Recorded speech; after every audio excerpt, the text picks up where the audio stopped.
Hello ladies and gentlemen, and welcome to This Year on Minecraft. This year, the dream allegations are finally done, princezam and delilahdied settled their disputes, and Illumina is gone from the Minecraft community forever.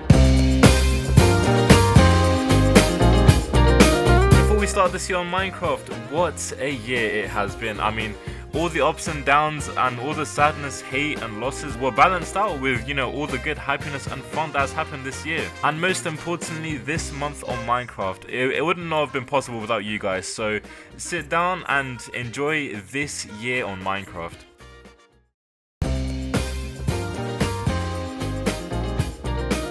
This is a monthly series that I will be posting on the first of every month to keep you up to date and to summarize what is going on in the Minecraft community. Is this series exactly like This Week on the Internet? Yes, and there's nothing you can do about it. Apart from willingly, please don't sue me or anything like that, so that would be great and thank you. Starting off with some classic SMP news. Oi. princezam has created a brand new server called the Genesis SMP. The Genesis SMP has just launched very recently, and to be honest, the launch was just like every other SMP launch. The server, which contains a majority of the Lifesteal members and is also owned by a Lifesteal member princezam, made a server with the twist being a modded version of the Origins mod. The server still has some of the classic origins such as Enderian, but a couple of new ones like the Rabbit, which jumps really high. Nevertheless, the server was still extremely successful with this awesome clip from princezam in a battle. Yo, I'm fucking out with you. I got darkness. I'm dead as hell. Oh my god. Oh! It was expressed by an artist, however, how hard it was to get into the Genesis SMP, as apparently the server rejected the likes of Bacon Waffles, Planet Lord, Clownpiss, and even Tubbo. Now look, I'm no idiot when it comes to, server launching and but rejecting Tubbo from your server surely has to be the most counterintuitive way to grow your server. But then again, looking at Tubnet, maybe they made the right decision. Moving on to the title of this video, towards the middle of this month, the Dream SMP announced it would be ending, and all major YouTubers and streamers logged onto the server for one last time. Many expressed that the server mainly ended because the SMP lost its charm. Many across the internet also mentioned that they would like to move on from the SMP ever since Techno passed away so it could stay as it is. TMOM, however, decided to ransack his house and ring the sub bell for one last time. Many members visited the house which Techno stayed in and paid their final tribute to him and his legacy that he built on the server. The end also opened for the first time on the server, and Tubbo defeated the dragon, so he's the only one that holds that achievement on the Dream SMP.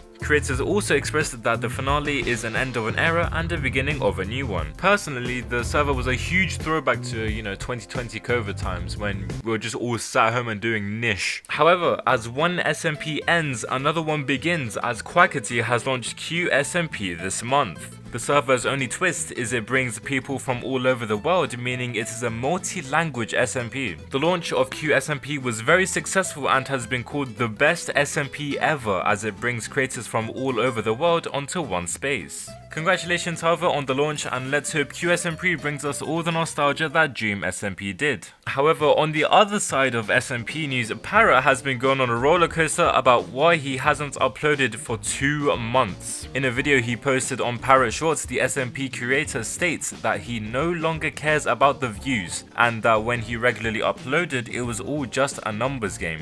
They kind of gamify it and turn it into a numbers game. And I think that was the case for me a while back. Like, it was a numbers game for me. And the reason he has taken 2.5 months to upload his video is to compose his own music. But bro thought he was Hans Zimmer for real, skull emoji. Oh, I can't have that, man. That's fucking atrocious. He also said that YouTube is a creator outlet and he won't care if his most recent video gets 500 views as long as he is proud of it. Keep on burping today, man. Oh my god. I'll tell you right now, 1.3 million subs would definitely get more than 500 views. However, in the very next video he released a week after, he then proceeded to contradict everything he said in the previous one, saying that he wants to bang out streams and videos, but in the 2 AM video he said he doesn't care if he gets 500 views. This guy contradicts himself more than Jake Paul. Nevertheless, he posted and his video got far more than 500 views, so congratulations to Parrot. I wish my videos could also get more than 500 views on the opening week. Moving on, another SMP has announced its unfortunate end with Money SMP, announcing it will be permanently closing down after a year and a half of being active. The owner of the SMP Souls has decided to shut down Money SMP once and for all, presumptuously following the passing of his mother late last month. In a statement, he mentioned that he will most likely not be returning to the SMP space, and as a result has announced the closure of Money SMP. The SMP, which gained millions of views, had members such as princezam, Ashwag, Clownpiss, all members of the Lifesteal SMP. Speaking of the Lifesteal SMP, there has been a recent surge of uploads on the server. Clownpiss, Parrot and princezam have all uploaded a video on the Lifesteal SMP in the last 2 weeks, as well as Bacon Waffles keeping his consistent uploads. The server, which is on season 4, has the least amount of content available on all of the seasons of Lifesteal SMP, and of course this has sparked many to create videos on saying Lifesteal are following the same route as the Dream SMP. Well, all people except one. The Lifesteal SMP, or to be more specific, the creators on the Lifesteal SMP, are amongst the smartest YouTubers on the platform right now. Yeah, I'll be honest, I'm not too sure about that one, my guy. Either way, with other members of Lifesteal going off and creating their own SMPs, princezam, or making single player content, recrap, not many players are active on the server as they used to be, which can potentially leave them prone to another SMP taking over, where some eyes point at the Infuse SMP. Infuse, being a server which started in summer last year, has started to rapidly pick up presumptuously due to the Lifesteal members not posting as much.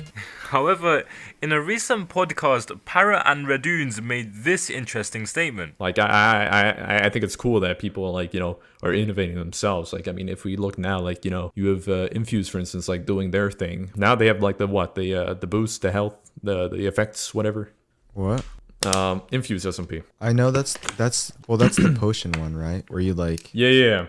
But I mean, like, Now look, over here at the Month of Minecraft Industries, we try not to be biased, okay? But you can't act like you don't know the name and brand of your biggest competitor. That's like Susan Wojcicki going, "What the hell is TikTok?" and then proceeding to create YouTube shorts. Like, it doesn't make sense. Moving on to some controversy that has been going on. Take9 exposes Cujo. YouTuber Take9 made a video meticulously exposing how fellow SMP YouTuber Cujo has been pressuring his significant other for nudes. Cujo was found pressuring them for explicit pictures even when they refused. In Discord DMs, they explained to Take9 that Cujo did not take no for an answer and on multiple occasions was making threats to block or break up. However, I have been informed by sources that this information has been amongst the SMP community for some while, the main reason being the incident occurred in late 2021. However, it has resurfaced now because Cujo's close friends, Fanstan and Bablu, were keeping this whole situation under wraps and did not tell anyone. Cujo, since 3 weeks ago, has not been seen anywhere on social media. Has he decided to leave the SMP space, or is he just taking a hiatus? We're not sure. However, next time you get into a relationship, just try not to be so dominant off the bat.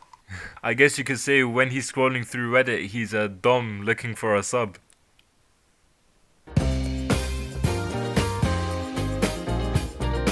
Starting off, we have the big news of the month. Mineplex has announced they will be shutting down after 10 years of being active. The server that has been on a steady decline for a while was at $1,40,000 in debt. According to a reputable anonymous source who was close to Mineplex higher-ups, Mineplex's owners were supposedly over $40,000 in debt to their hosting providers. But what surprises me so much is that Mineplex on Bedrock receives 4,000 daily players, but the owners still can't make a profit. So as a result, the server shut down. For just 10 days. A former pro Overwatch player acquired a 100% stake in Mineplex, meaning he basically owns the server. Trust me, in my day I would smoke him in Overwatch. With his money, the pro player invested enough back into Mineplex so that it would relaunch. A relaunch date is yet to be announced, however, if I had that much money, I'd be sipping water on a boat in Dubai, not investing in Minecraft servers. Speaking of pro players, footballer Erling Haaland has been taking a dip in Minecraft. In an Instagram story he posted, it shows him and his squad gearing up to go to the end. But there is a text box in the bottom corner, but it's way too small for me to read. After this this, he then proceeds to post a meme of his football clothes being diamond armor. Let's just see how this Minecraft gaming will help out in the Champions Final. My score predictions is 2-1. We'll see that I was right on the next episode. Moving on, we have YouTuber Take9 calling someone out yet again, and this time it's Fanst. Take9 posted a video on Twitter that shows Fanst yelling because a worker got his order wrong. Now look, I've had the occasional, mayonnaise instead of ketchup, but surely it's not that deep, is it? Clearly it was, because Fanst went on to yell, and I quote, "Shitty underpaid workers who can't get their shitty jobs right. However, karma's a bitch and you'll likely end up the same." And even though the original tweet was deleted, a funny remake was made which pretty much sums it up. Oh, I hate this shit! I fucking get food and they give me the wrong order! Well, is that They give me the serious? wrong toy for my Happy Meal! Every time! Dude, this guy's gonna be acting. I'm not acting! Every time! These shitty workers can't do their shitty jobs! It's not that hard to read a fucking receipt! What? That's why you can't do your fucking job! That's why you're working for minimum wage, you piece of shit fucking worker!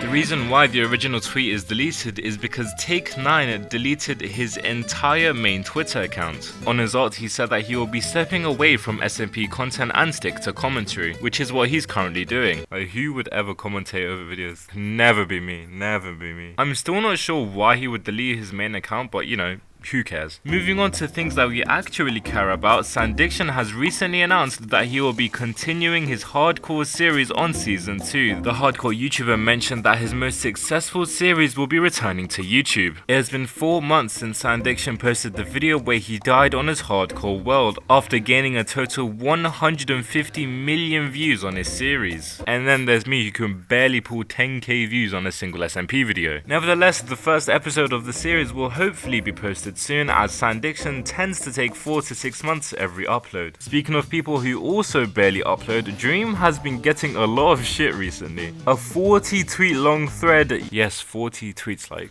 mate, at some point just get a life. A 40 tweet long thread was made by a user called Jintan. Jintan goes over a lot of things that Dream has and is currently accused of. Okay. Grooming, anti-Semitism, anti-blackness, racism, ableism, animal abuse, sexual assault, and Trump supporting. Fuck me. Why was I like from Birmingham? Okay. The reason the tweet has got a lot of traction is because it has over 1.5 million views and over 10k bookmarks. If you want to read this encyclopedia, I'll leave the link down below because I'm not reading through this Bible of information. On the other side of Minecraft, Lifesteal Season 4 has finally come to an end after almost a year of being active. The server held an absolutely massive event where they invited almost every single content creator in the SMP space. Almost all creators from SMPs were invited to the finale, and to be honest, it was actually pretty sick. But I still can't tell you who was fighting on whose side. Like, at some point, it was just a massive orgy. Fire pack. Oh my god. I can't aim. There's too Comes many. you. Yeah, I just can't see who I'm hitting. What is happening? Oh my god, dude. This is the full server list in case you're wondering which creators were invited to the finale and if you could try spot some of them. And if you're wondering why you can't find a certain group of your favorite creators, it's because coincidentally no one from the Infuse SMP was invited. In the last episode I mentioned how Lifesteal is prone to Infuse taking over, and I think that's actually an alright take, to be honest. But for some reason Lifesteal didn't invite anyone from the Infuse SMP. Now look, I understand it being business rivals and not trying to promote your rivals, but look at some of the biggest rivals in the world. Messi versus Ronaldo, they're like a pretty alright, or Trump versus Biden. Well, nah, they're actually not pretty good friends, to be fair. But you get my point, it's not that deep, is it? The server also announced its public application process for Season 5, so we hopefully will be expecting a new roster next season. Speaking of SMP launches, the Showtime SMP has recently been announced by my close friend Zolister, and the server is set to launch sometime next month. The server contains a lot of members from the Sussy SMP, which I was in, and there are also some members yet to be announced. Wishing the best for Zolister, and let's hope his SMP goes really well. Moving on to some more serious news, a Minecraft Twitch streamer Tox has released an extensive tweet longer detailing how she is being cyber harassed by an unnamed group of people. In the tweet longer, she was explaining how her mental health has been at its absolute lowest and how she is being constantly harassed by these group of people. Before I continue, for some context, Tox has been dating Fair, another content creator, for almost a year now. The group was accusing Tox of grooming Fair, as when they started dating, Tox was 18 and Fair was 17. Keep in mind that both ages are legal in their respective countries. Tox clearly states that both sides of the relationship make sure that they are comfortable and that they have their own boundaries. The unnamed group is still constantly accusing Tox and Fair, even though they both have all of the group blocked on all social media. The group has even gone to sponsors of Tox and asked that she gets dropped because she is grooming Fair, even though they are legally dating. The tweet linking to the tweet longer has been deleted, so I won't be leaving it down below just in case. Instead, Tox has released a statement saying that she will be staying away from Twitter until after her exam period has ended. I think I speak for everyone when I say no one deserves this harassment, and that we hope this group gets, whatever's coming to them, because this is just unfair, man. Finally, on this month on Minecraft, we have people starting to Finally, on this month on Minecraft, we have people starting to call out Clownpierce's overly toxic Twitch chat. In a tweet from a creator, he states that the chat were being directly sexist to creators Caboodle, Guts, and Mid-Mystic. The creator posted a screenshot showing Clownpierce's chat unanimously saying woman with a coffee emoji. However, the creator says that she can't watch YouTube due to the overly sexist comments. Mate, let me educate you on a button that I think you would find very useful. There you go, problem solved. And the thing is that Clownpierce doesn't even have his chat on screen. Starting off, we have drama from early this month, including George Not Found. In a Technoblade charity event hosted by Tommy Innit to celebrate his birthday, during the entire stream, George was making some really unfunny jokes and using air horn sound effects. Now, even if he's trying to lighten the mood, you can't use that sound effect after Techno's dad made a speech about him. Check this out. I'm gonna play a soundboard. George, don't do that. It's annoying. That's not me. George, I watched your name go green, George. We can see you do It's not me! George, you have Really? It wasn't me, it wasn't me! I saw that it was you, George. It was more than just me, it was other people too. George, this is a charity event. What, If you want to ruin it, True. that's cool, but... I didn't do anything, it wasn't me. George, come on, George, I'd really... Come on, man. He also kept continuously using the soundboard after everyone asked him to stop. But the drama doesn't end there. When asked by Tommy how much George donated to charity, he simply laughed. George, so how much have you donated, given you're like a, multi-billionaire? I'm about to get there, He did tell me before the event that he didn't plan on donating anything. I'm incredibly disappointed. I believe that. That sounds like him. That is definitely like something him. he would do. Honestly, I'm Steph, just I feel like we were all disappointed in fine myself. until George joined the call and said he hates charity. Like, That's when... That was a weird moment of the call. Now look, you might not want to donate for whatever reason, but being as big as he is, it's kind of expected, right? But you can't not donate and then laugh about it, This clip sparked outrage on Twitter, with people, rightfully so, wanting to cancel George. The situation has not developed as it wasn't talked about much after the event, but it's still just really shitty. Moving on, we have the typical story of problems with lifesteal. People are coming out and complaining at how toxic the community is. A user on Twitter said that all of the canon characters played by content creators are getting a lot of hate and even death threats, in which they called out princezam specifically. They also said that now the season's over, we should look forward to the next one, which starts on July the 5th. Let's see if the launch goes well.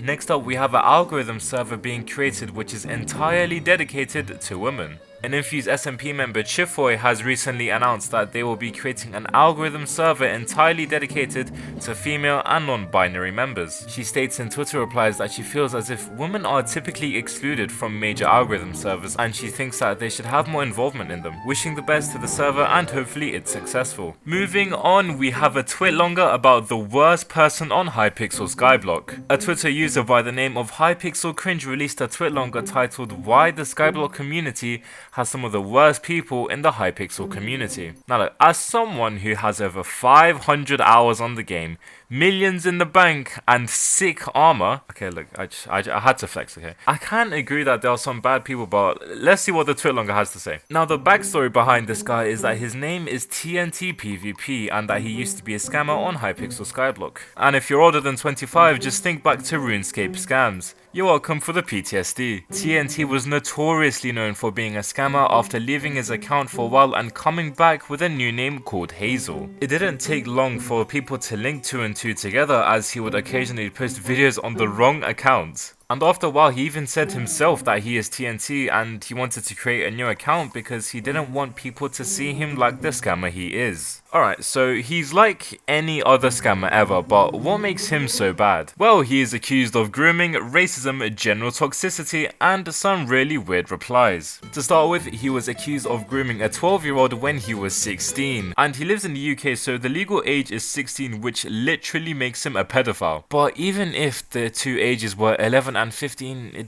really doesn't make it better. Like, it's still a teenager and a literal child. And the Discord messages between these two doesn't help his case that much either. Now look, e-dating and stuff ain't for me, but you know, if you want to do it, you do unit. But surely e-sex is just a bit far, is it not? Now look, I'm not reading what's said in these screenshots because people just need to seek God. Once asked about why he was dating a 12-year-old, he tries to defend himself by saying he thought she was 15 and that when the account was labeled underage, he thought it was to bait people over 18. I mean, honestly, if you're gonna get caught and try to lie, at least be good at it. Like, this is absolutely atrocious. But it doesn't stop there.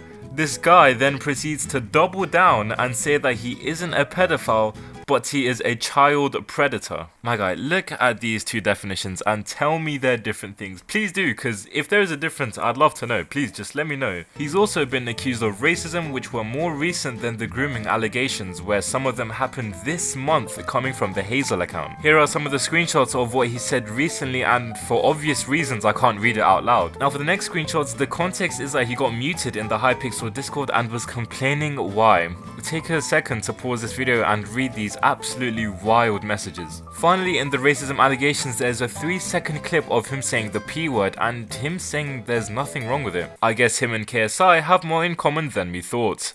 Like, so what? I call people patties, so what? Moving on to general toxicity, a clip has surfaced of TNT saying he wouldn't mind if someone killed themselves. Why, you may ask? Cause he got killed in a Skywars match. Like, if I go any longer about this video is gonna end up fucking 30 minutes long, so I'm just gonna put up screenshots of him acting weird as hell here. You know, pause if you'd like to read it. Yeah, just don't be like this guy. Moving on, the 1st of June marks the 24th birthday of Technoblade, if he were still alive, and at the time of recording, it has officially been a year since the announcement of Technoblade's death. Bro, like, how has a year already passed? It's nuts. Many YouTubers have released videos on their channels saying how they feel a year on, and I highly recommend checking them all out. I also recommend buying Techno's merch, as all of the money goes to cancer charities. Dream being a pedophile again. You didn't see that one coming, did ya? People have come out yet again calling how much of a pedophile Dream is. At VidCon, it was rumored that Dream handed certain members a card after taking pictures and whispered a code in their ear. Now, I wouldn't be surprised if his Snapchat was on that card, but whispering codes in people's ears? Like, why does Blood think he's in the MI5? What do you mean codes, man? But it's not just one person who's reporting these mysterious codes, it's multiple people. And apparently Dream hired Sylvie and Hannah to do his dirty work for him. I mean, just watch this clip.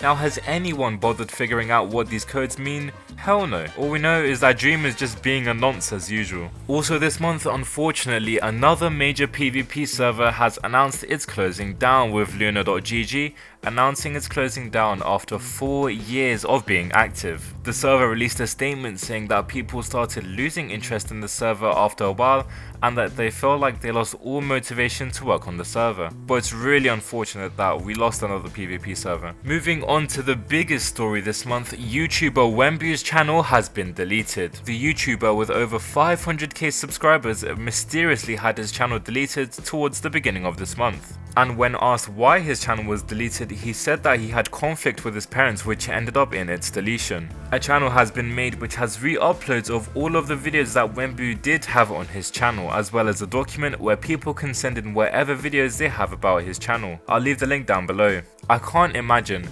all that work to go all the way up to 500k subs and then it all just goes for nothing. Like, it must suck.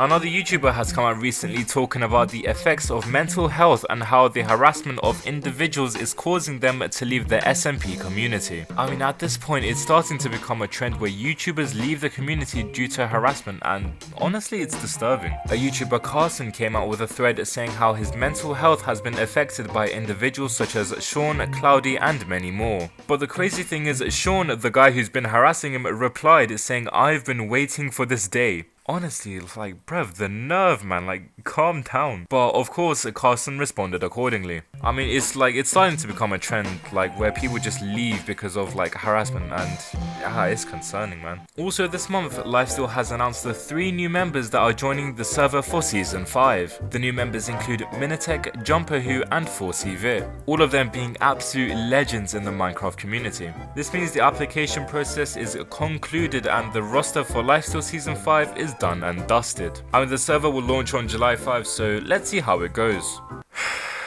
Yep, you guessed it. Dream does something embarrassing yet again by unrevealing his face. This guy, man, for fuck's sake. In a video he released, he said that he faced a lot of hate from the internet after revealing his face and he has decided to put the mask back on. But then he proceeded to delete the video with the face reveal, which had over 50 million views. Like, my guy, what are you doing? Because in the video he complained that he wasn't getting enough views after taking the mask off, but like, dropping 50 million views really isn't helping you out now, is it? He was then spotted in a supermarket with a mask on, and look, I will admit it, he looks like a clown. I mean, guys, if his stands are agreeing with it, then something's definitely wrong. Finally this month, VidCon took place, which saw all of the Lifesteal members meeting up and having a very nice couple of days. In those couple of days, a lot of members face revealed for the first time. Some of them were proper introductions and some of them were just, you know, hello, how you doing? Planet Lord.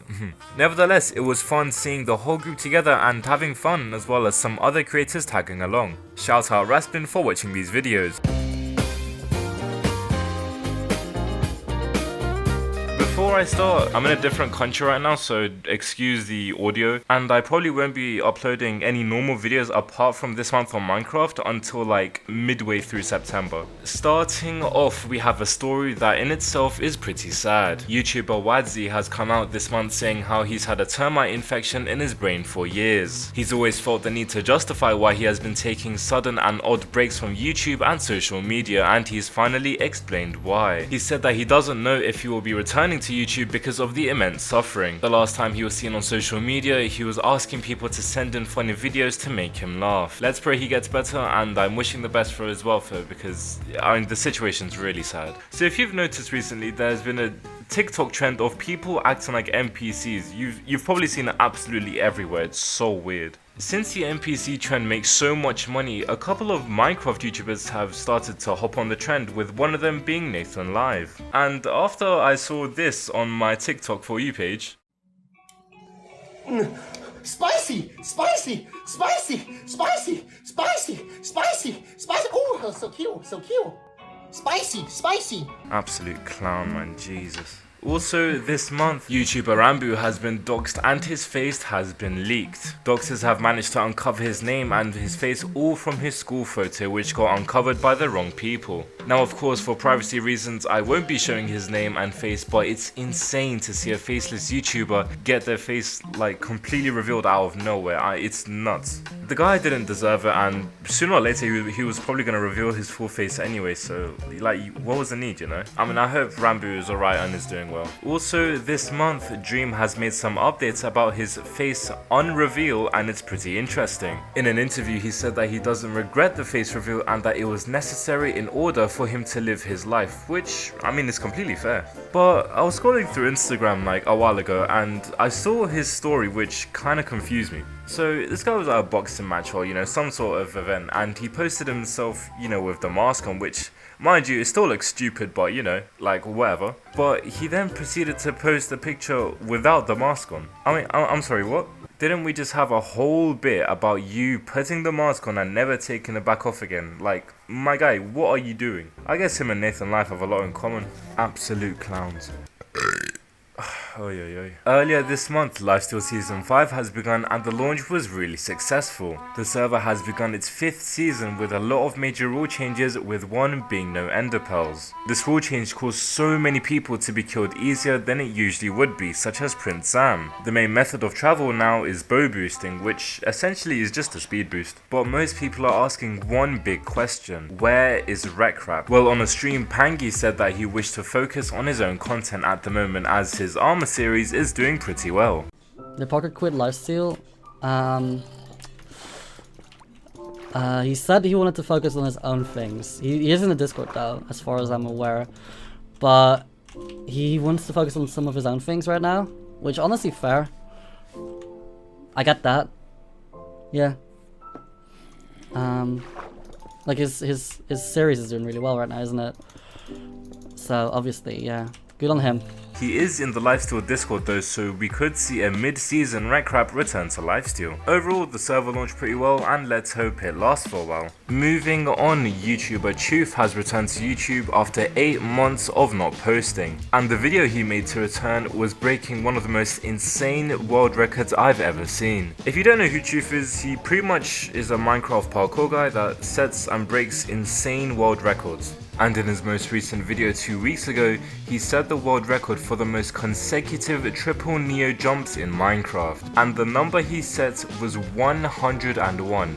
Yes, this man did 101 triple neos without stopping. I mean, like, bruv, how? I mean, congratulations, because this is insane. If you want to watch his full video, I'll leave the link down in the description. Also this month, wemmbu has released a statement saying that he will be leaving the community for a long time due to his actions that have made people uncomfortable. He said that he has been making jokes that have made people uncomfortable and they haven't spoken up about it. He also said that he's 16 years old, so he's still learning, but it is still no excuse for what he did, which in my opinion is really good, like owning up. He will be leaving the MC community for a while until he has become a better person. All of his YouTube content has been deleted and the only social media with the name wemmbu is Twitter. Let's hope he takes all the time he needs to reflect and become a better person. Moving on, Tubbo has released a very in-depth video showing the journey and the failure of his server Tubnet. In the title of his video it stated that he lost over $1 million on Tubnet, and that the monthly fees of his server were about 50k a month without developer wages. I'm sorry mate, you must have had a massive flop if you're paying 50k and you only have 5 online players. He also put his workers under a lot of pressure as the server wasn't close to being done after Tubbo announced the launch day at TwitchCon Amsterdam. He also got DDoSed at the time of developing, so times got even harder for the team. The rest of the video pretty much goes on about the story of Tubnet and how it might bounce back in the future, but we shall see. I'll leave the link down below if you want to watch it. MCC Rising returns to the Minecraft community after 2 years since MCC Rising 1. If you don't know what MCC Rising is, it's an application process for rising YouTubers to play in an official MCC hosted tournament. And before you ask, no guys, I didn't apply for MCC Rising 2, although a lot of other creators did, and let's hope all the ones that deserve it get in. But the thing is, as a result from big YouTubers watching these MCC applications, my videos have been getting recommended to them. Now, have they watched or not? I don't really know, but look at these YouTubers who have gotten recommended this month on Minecraft. I mean, you have people like CPK and In the Littlewood who got recommended it, so who knows who else has it. Take9. He makes his 4th appearance on this month on Minecraft and he is in controversy yet again. And this time it's serious, as Take9 has been under fire after replying to Lopez's tweet after he posted himself in a maid costume. And Take9 responded saying you can still delete this, which absolutely erupted the local Twitter circle, with people calling out Take9 and defending Lopez. But this isn't the only thing that Take9 did, as a fan made art of Jumper Who, a brand new member of the Lifesteal SMP. Take9 responded by saying, TF did you do to her? I mean, you can just already imagine how Lifesteal Twitter responded to that one, because he got over 5,000 responses calling him out and responding with hate. The problem is Take9 then made a tweet saying that he was joking, but a few tweets ago he just dissed the person, so I don't know what to believe. He also said that he got way more hate for a simple comment, whereas Sponker got less hate for what he did. Going back to earlier, Sponker has been exposed for grooming, sexual misconduct and paedophilic behaviour. In a statement released by Limited and Cobble, they said that Sponker has had these allegations for a long time now and that they are now confirmed to be true. For everyone's safety, Limited, who is Sponker's closest friend, decided to keep the names of the victims private, which I think is for the best. In a video released by Take9, it shows the exact messages where there's concrete evidence that Sponker is grooming a child when he himself is way older. I mean, just look at these screenshots, like, Jesus man. Take9's video also goes into depth about crazy statements made from Sponker which make him out to be worse than Big EDP445. I mean, that's just nuts. Also this month, ex-YouTuber and now Twitch streamer Lindsay has had her channel deleted by YouTube. Her channel got permanently deleted mysteriously for misleading content. She tried everything she could as she has been doing YouTube for 12 years and all of that work went for nothing. And that when she appealed, YouTube said that they rightfully banned her channel, so I guess we'll never know. Now, you have to hear me out on this one because it's gonna sound hella sketchy. There is a server called well, that, which is among one of the new Minecraft servers to come out. Now, it goes without saying, do not log on to this server because evidently it's a scam. Because when you first join the server, your connection gets flagged and you're redirected to this Microsoft page login. I mean, it's almost as if they're trying to take your information, right? Someone on Twitter tried logging into this server and all they got was a try again. I mean, if you're genuinely trying this and you still don't know it's a scam at this point, then you probably deserve it. I mean, the server was designed to steal your information anyway, so don't try logging in. The server was probably more successful than Tubnet anyway. Also this month, the QSMP has been involved in a lot of drama this month involving French streamer Pierre. As you may know, the Quackity SMP is a server where it has streamers and creators from all over the world and it is multilingual. Old tweets of Pierre surfaced of him saying the N-word and of course people started cancelling him for it. Now Quackity released a video saying he talked to Pierre and said that it has happened before and it could happen again. Everyone responded positively as Quackity addressed the situation properly and talked to Pierre about it, but he still reiterated that it could happen again. I guess you could say Pierre was next in queue to leave the SMP. YouTuber and owner of mine rivals Zyro FPS has been exposed for scamming. So Zyro had a server called Mine Rival where he paid a lot of developers $300 a month to pretty much create the server and bring it to life. But as you could probably tell, Zyro didn't pay the developers and this is what some of them have to say. Yeah, so basically he brought me on as staff manager and my other friend as media manager. When he first hired us, he promised that we would be paid $300 each. After about 2 weeks of us being managers, he decided that he wasn't going to pay us for the first month to see how we get on, and that we would be paid for the following month. He then brought on his friend as general manager and started paying him immediately. He got the general manager to start taking over for me and my friend pushed us out so he wouldn't have to pay us at all. I mean, there's so much more that's wrong with this guy, and if you want to see the tweets for yourself, I'll leave the link down below. The Dr. Bots is also making a full exposing video which is releasing on the 1st of August, so I'll make sure to update you guys next month. Starting off with the biggest story this month, McClutch left the Lifestyle SMP earlier this month following huge controversy that happened as a result of a single tweet. At Eclipsical on Twitter quote tweeted someone else who made a thread about a person called WizIsChill who has been scamming artists for free art. Now we'll get on to what Wiz did, but for now let's focus on McClutch. Eclipsical quote tweeted the thread saying that people should read it and McClutch responded saying this: "I understand you were uncomfortable, but there's no reason to make a thread on this. It just looks like a sad attempt to cancel someone." McClutch did the one wrong thing on MCYT Twitter. He had an opinion because everyone absolutely erupted saying that he was a bad person and they were digging up simple things to take him down because of that one response to the tweet. People were even saying that he was a transphobe to every single trans creator he talked to because he follows Andrew Tate. I mean guys, come on. I mean, if that's the case, then Slim Jim are also transphobes. princezam also called out McClutch on his following on Andrew Tate, which has got to be one of the most heated and tense conversations I've ever seen. I mean,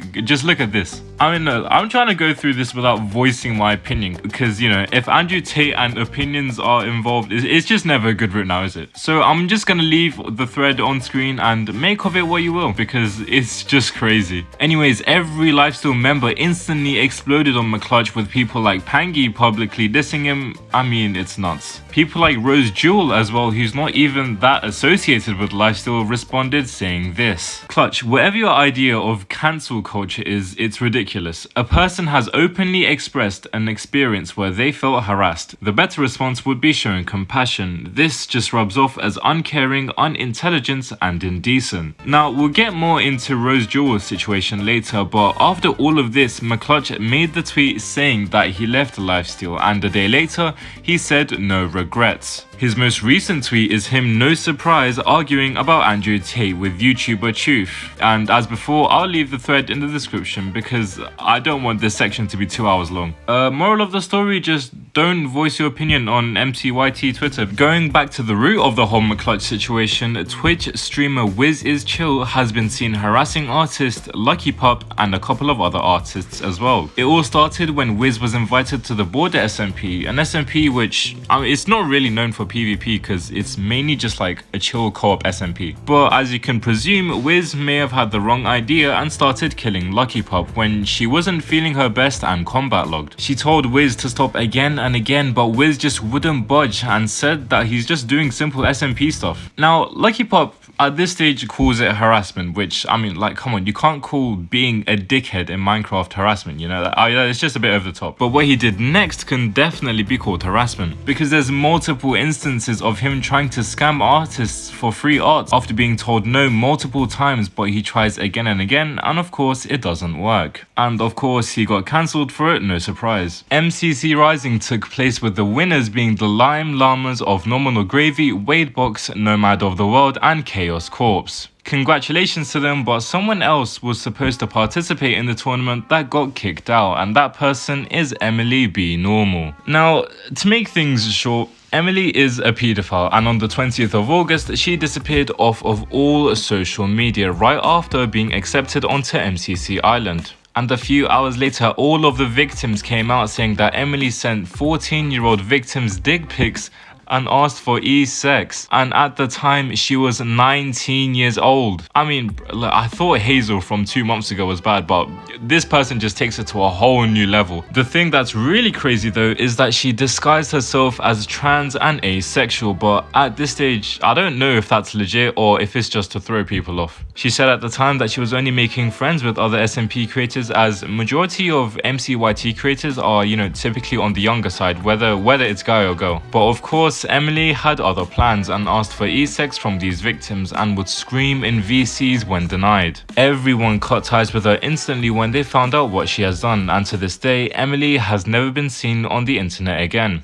I mean, I hope for everyone's sake the geezer's just doing something else than sending 14-year-old dick pics all day. Yeah, I mean, it is a shame because Emily was also a rising YouTuber, hence why she got accepted into MCC Rising, but oh well. YouTuber Xanderful has been recently going wild on Twitter, and I don't exactly know why. Xanderful, who is a part of Outback SMP Hunters, has been going crazy on Twitter, saying outrageous comments like going back to being autistic buddy. I mean, what? Now, ever since he self-cancelled himself, Xanderful deleted his Twitter, and his last YouTube post was a whole month ago, so he pretty much has no more social media presence. And along with him, the entire Outback SMP Hunters group have destroyed themselves and their career for just acting crazy for no reason at all, and I guess we'll never know. Rose Jewel has decided to take a couple of days away from social media after being overly sexualized and being a victim of ugly shaming. And the reason of this is all because of the McClutch situation. I mean, the domino effect is crazy. This goes back to the initial response she made to McClutch's tweet, which got him cancelled. And because so many people were attacking McClutch for following Andrew Tate, she decided to make a whole breakdown on why Andrew Tate is such a bad person. And Andrew Tate defenders came through calling her very misogynistic names and just being really shitty towards her because she's a woman. And as a result of this, she's taking a break from social media. I mean, it's really crazy how Wiz boys started this entire thing. I don't know about you, but the knock-on effect is crazy. Dream stands strike again, and this time they are going for Tommy Innit's mother. I mean, the poor lady. Dream stands are literally using her own trauma that she has publicly opened up about against her because Tommy made a subtle diss to Dream. Am I surprised it's Dream stands? No, but like,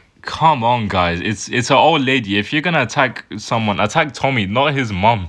Skyblock YouTuber 23 Lives has been exposed for trying to sue another Skyblock YouTuber, Jack the Guy, for $30,000 in damages. I'm sorry, what? Jack the Guy made a video on exposing 23 Lives on his foot keyboard scam and how it can lose some players real life money. The scam, it's pretty much just him selling the exact same foot keyboard that you can buy for a much lower price on other websites. Now, even though you can call this a scam, it's pretty much just dropshipping, and even though it may be unethical, it's entirely legal, and legally there's no problem with it. However, the problem for these two arrived when 23 Lives DM'd Jack saying that he filed a lawsuit for media defamation and requested $30,000 in damages. Bro, my guy, what damages? I mean, okay, people aren't buying your keyboard anymore, but you still made a hell of a lot of money. And you know, you can always advertise on other products, so why $30,000? Either way, the lawsuit didn't go through and 23 Lives pretty much gave up on the case. I mean, mate, if you're gonna try that, at least call Saul or something, bro. Because that's just embarrassing. Because the next person I'm going to talk about definitely needs to call Saul, and it's someone who has been on This Month on Minecraft in the past. Yes, I'm talking about Hazel. So I got a DM from Hazel in my Discord server saying that he was falsely accused of being a pedophile and being a racist. So I said, you know what, I'll decide to hear him out. You know, if he has proof against that he's not a pedophile and a racist, you know, I'll you know, publicly apologize to him. You know, why not? But to summarize our entire conversation together, he was trying to clear his name, to which I responded, give me some proof that you're not a pedophile and I'll publicly apologize. And he said, I don't have the proof, it's on my old account which is deleted. Now look, your old account might be deleted, you might get a new PC, so all your screenshots are gone, or whatever. But if Hazel really wanted to clear her name, she would have at least looked for the evidence or asked other people. I mean, all I got was just the same screenshot of her old Discord account being deleted. I mean, like, guys, look, what do I do with this? And at one point, even I got threatened to have a lawsuit against me because I was defaming her in front of 70,000 people. Okay, now look. How are you gonna file a lawsuit against me if you have no proof against the defamation? Like, using brain, bro, is so simple. It's like me saying I'm gonna file a lawsuit to Mr. Beast because there's not enough British people in his video. Like, it's stupid. Now, I do have to mention to not harass anyone I mention in these videos because it's just not good for anyone involved. And I'm building somewhat of a fan base right now, so I'd appreciate it if you didn't do it. Someone surprising makes a return to the MCYC. Someone surprising makes a return to the Minecraft scene, and it's Wayleable. Now, if you remember last month, Wayleable was exposed and that he said that he wouldn't be returning back to the MCYT scene until he had become a better person and that he had fully understood the gravity of his mistakes. Well, 2 weeks later, he returned to Twitter saying hi, and everyone pretty much told him to piss off. I mean, you have people ridiculing him saying 2 weeks isn't that long of a time to completely change and become a better person. In other words, he wasn't accepted well, and he probably wouldn't be for a long time. Parrot has announced that he will be taking a break from podcasting as it is taking away his work ethic for his main YouTube channel. On a video on Parrot Shorts, he said that it was very draining to do the entire process and that he just needs a break, which, I mean, it's completely fair. Now, I'm not someone who listens to podcasts, but I'm sure the people who did must be gutted that they can't listen to any new ones anymore. Starting off, DanTDM's dog has unfortunately died on September the 6th, and Ellie has passed away. In an extensive video DanTDM made about his pet pug, he said that Ellie was there from the beginning and he was there for the whole YouTube journey. Ellie, who was born on the 18th of October 2013, was only 1 month away from turning 10 years old. Meaning when Ellie was born, DanTDM only had 700,000 subs and passed away when he now has 27 million. Many people all over social media have expressed their love and sadness for the passing of Ellie, and the reason why she passed can be found in Dan's video. I very highly recommend watching it. It's such a shame because Ellie was, you know, a part of our whole childhood, and you know, her passing, I guess it shows, you know, we're not really kids anymore. Moving on, a person named Index came out to defend Dream's straight. Okay. Moving on, a person named Index came out to defend Dream's trainer Sponker for grooming allegations he's facing about him dating a 14-year-old girl. All you need to know is Sponker, who was Dream's trainer, pretty much just harassed a 14-year-old girl. If you want more explanation, just watch the video on screen. Index was seen publicly defending his friend Sponker, who was the same guy he got exposed for being a literal pedophile. Now I'm gonna take you through this community post that he made, and the first sentence pretty much sums it all up. He started off his paragraph by saying, "Here are my thoughts for you autistic monkeys." Okay. Now I won't take you through the whole thing just to save your precious brain cells, but he drops a couple of arse slurs, calls people bastards and shit, you know, it just has the whole spectrum in there. And then he drops his first hard R of the evening. I don't know if he's allowed to say the hard R because I don't know his race, and to end his whole thing off he sends, "Find God and stop being a N-word." All I've mentioned to you guys is the slurs and the bad words he said, but I haven't given you the sauce. I haven't given you the condiments that's in this message. Exhibit 1, 14 and 18 is not that bad. Bruv, do I even need to? Do I even need to? 18 is an adult. 14 is a child.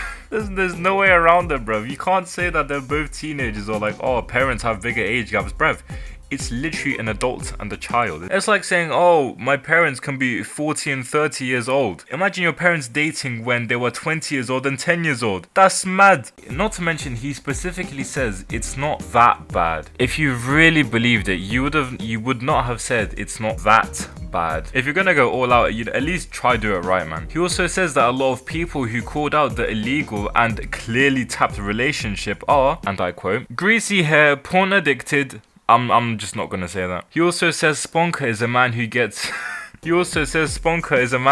pussy, and anyone who called out the pedophilia gets no pussy. Would you believe it if I told you that this guy made a video with rec rap? You call me crazy. Either way, I'll leave his link to the community post down below because this is just nuts. Not for Carson, who has been on this month of Minecraft before, returns, and it's as a result of a tweet that was released from him earlier this month.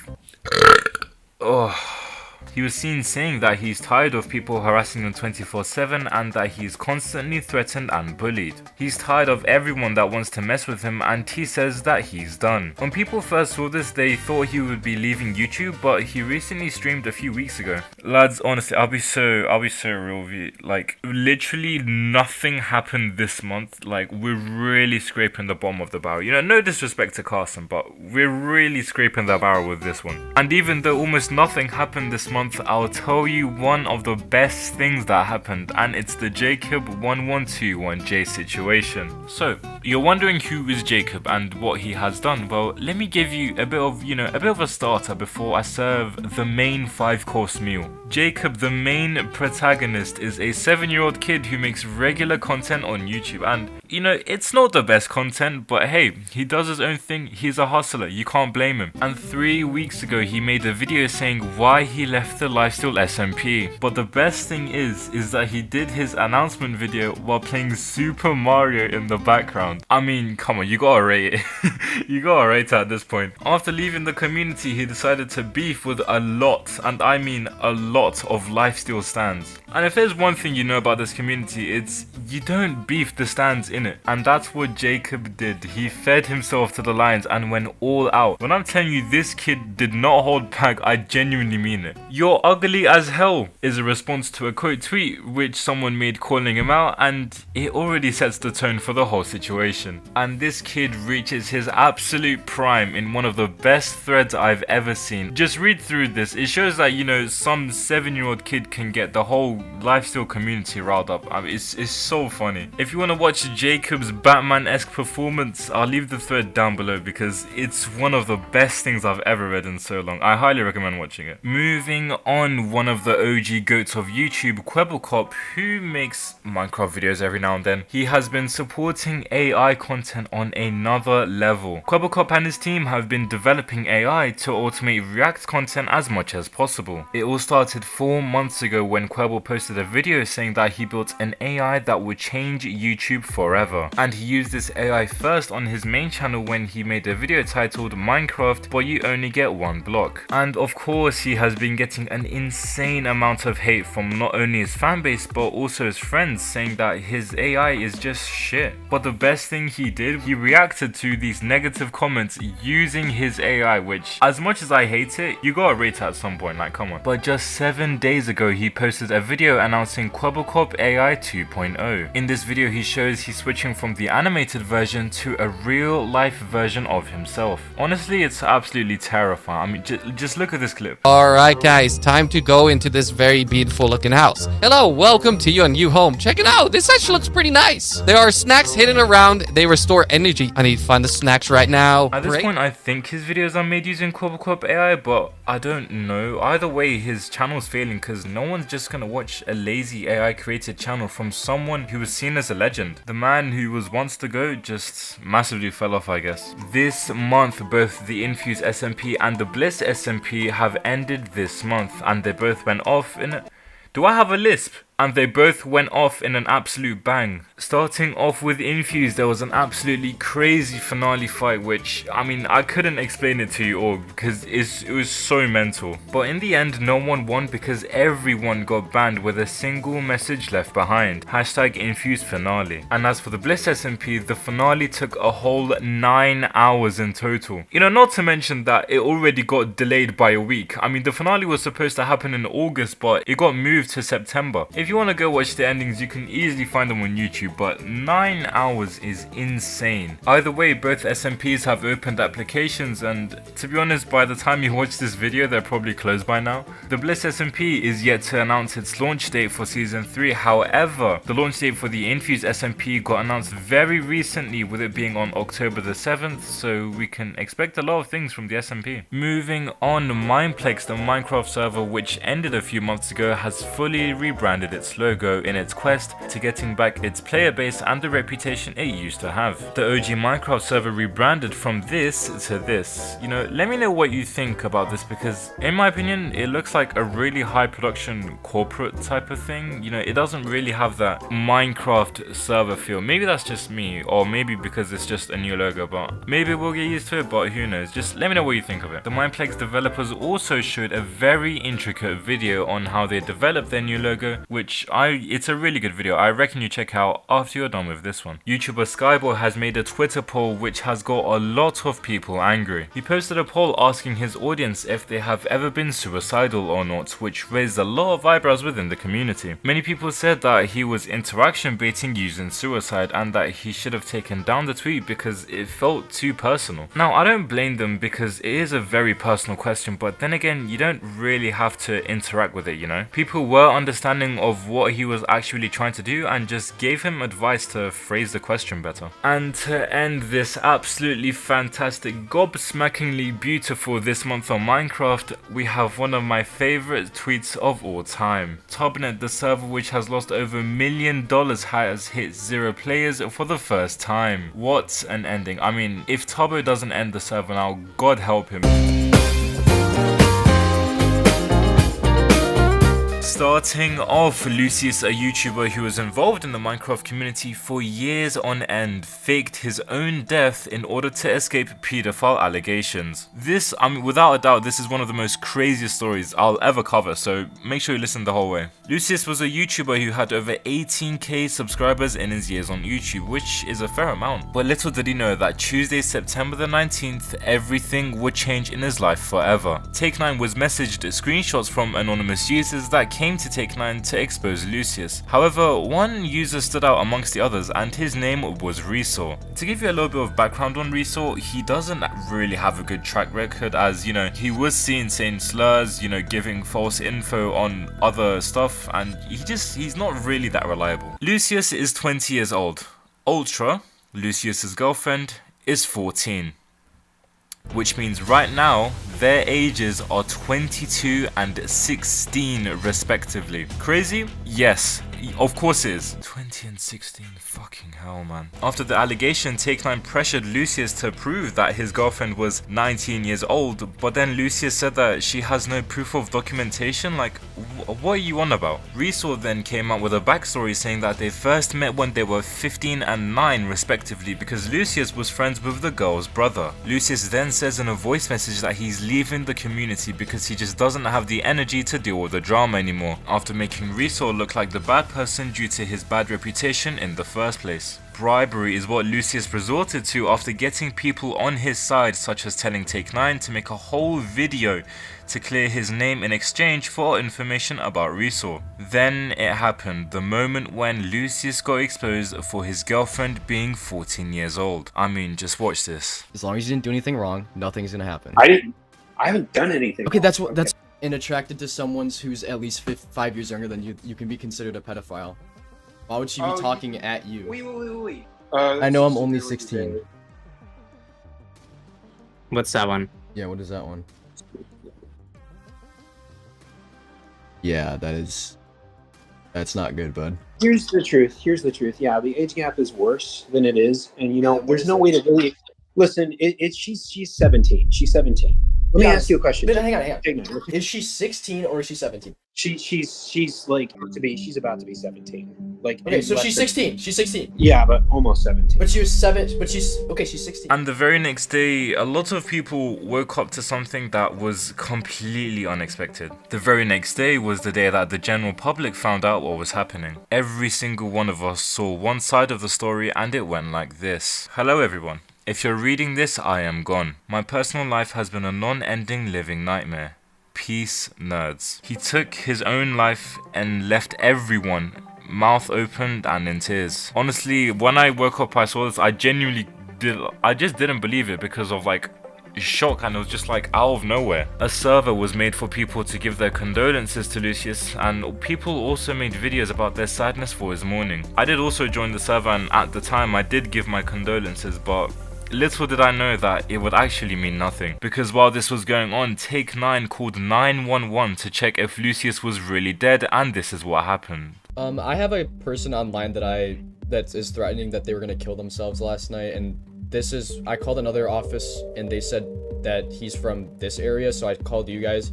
Can I give you guys his name and see if he's okay? Spoke to his uncle, and his uncle called his mother, and his mother said that he was in a class for us right now. Okay, thank you. That's perfect. He's alive. Thank you so much. He was alive. Not only did he genuinely fake his own death to escape being a pedophile, he also disrespected everyone who mourned for him and cried for him. What a dick, man. Jesus Christ. So you may be asking, where is he now? Well, upon asking Take9 myself, I found out he's still around in the Minecraft community, still talking to people like Resaw, the same person who exposed him. But rest assured, if he ever makes a return to YouTube, he'll definitely get chased out. Like, no one's gonna let that man return. Moving on, content creator delilahdied quit Minecraft content. In a statement she released towards the end of this month, she said that the drama in the community simply overwhelmed her and that she is done with lying. She also said that she might change her mind in a week, and since she posted on her alt saying that she will likely be returning soon as long as she avoids negativity. However, something happened in the past few days that changed everything. From the initial statement, it seemed that all the drama in the community overwhelmed her, which chased her out, but a tweet on her alt account says otherwise. I guarantee that you are following the person who made me quit. I mean, any simple person can infer that that's just someone with a lot of influence. For the first time in this month of Minecraft history, I might have evidence as to may it who be. But guys, before I continue, I cannot stress enough that these are allegations. For the love of God, don't take out of context, don't clip this, none of that. We're not doing any of that. As a news reporter, I'm just saying what I see, and that's all that it is. An anonymous source came to me with the information that before this tweet was made, delilahdied and princezam were following each other on everything. They had each other added on Discord, and they were really close friends friends. Since that tweet was posted, it is noticeable that they do not follow each other on socials anymore. Now what I'm about to say is heavily based on what I see, but to me, it looks like princezam had a heavy influence on driving delilahdied out of the SMP community. Remember, these guys, like, you know, they met up multiple times, you know, they're known to be really good friends in general, and for them just to, you know, unadd each other and everything, you know, not be friends anymore, you know, we don't know what's going on behind the scenes, of course, but I'm just saying what I see from a general public perspective. And additionally, delilahdied is now banned from princezam's Discord, so I mean, if anything, I have more reason to believe that princezam might have done something. Is it a crazy allegation to make? Yes. But do all the dots match?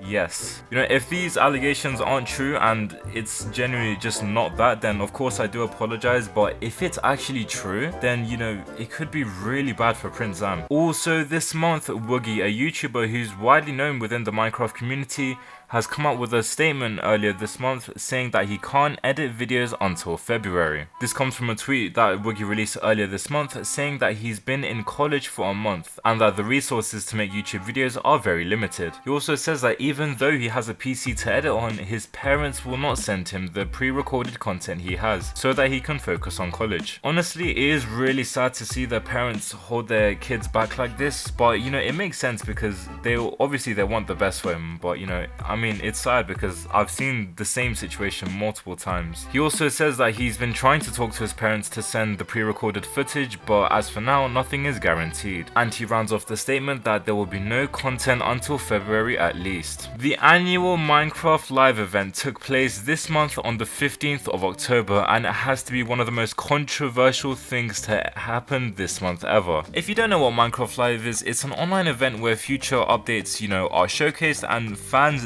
themselves, they get to pick which mob they want in the new Minecraft update. And this year the mob selection was the crab, the armadillo and the penguin. Now to put you into perspective, over 5 million people voted in this year's Minecraft Live, with last year's being around 3.5 million, so obviously it means a lot. And to many YouTubers, the general public and everyone's dismay, the armadillo won the mob vote. However, the mob vote is believed to be rigged. Here's why. A Bedrock player by the name of Determinated made a Discord bot that allowed people to vote for the mob through the Discord vote, so it'd be more convenient and people wouldn't have to vote through the actual website. Seems okay so far?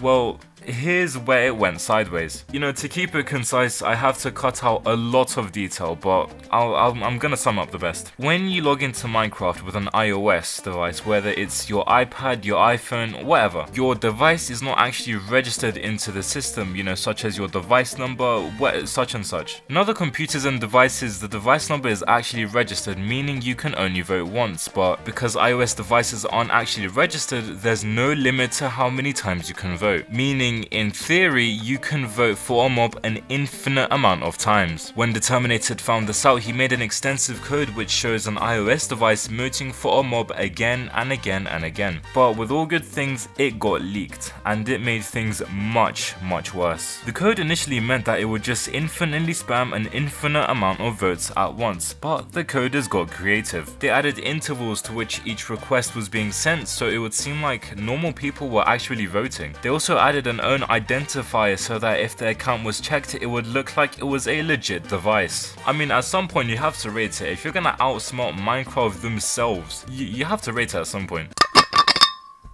I need some water, man. This is too much.